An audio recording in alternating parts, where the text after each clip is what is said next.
Hi అండి. మేమైతే మా గార్డెన్‌లో ఇలా బీరకాయ విత్తనాలు, సొరకాయ విత్తనాలు అలాంటివన్నీ పెట్టాము. సో, అవైతే ఇప్పుడు పెరిగి పాకుడుకైతే వచ్చేసినాయండి. సో, పాకుడుకొచ్చిన తర్వాత ఏదో ఒక సపోర్ట్ ఇవ్వాలి కదా చెట్టు పెరగడానికి. సో, మేమిలా జియో వైర్ తీసుకుని మొత్తం పందిర్లాగా అల్లామనమాట. సపోర్ట్ కోసం ఇలా స్తంభాలు కూడా పాతామండి. సో చూస్తున్నారు కదా, మేము తెచ్చిన జియో వైర్ అయితే సరిపోలేదు. అందుకని మళ్ళీ ఇంకా కొంచెం థ్రెడ్ తీసుకుని మొత్తం అల్లామన్నమాట. అది పురికోస అంటారు కదా, సో అది తీసుకుని కొంచెం గ్యాప్స్ ఎక్కువ ఉన్న దగ్గర ఫిల్ చేసేసాము. చెట్టు పాకటానికి ఈజీగా ఉండేటట్టు. చూసారు కదా, చాలా నీట్గా వచ్చింది.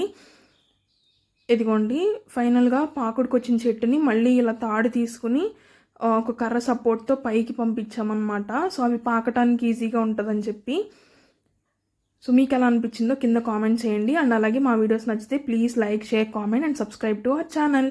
Thanks for watching. బాయ్.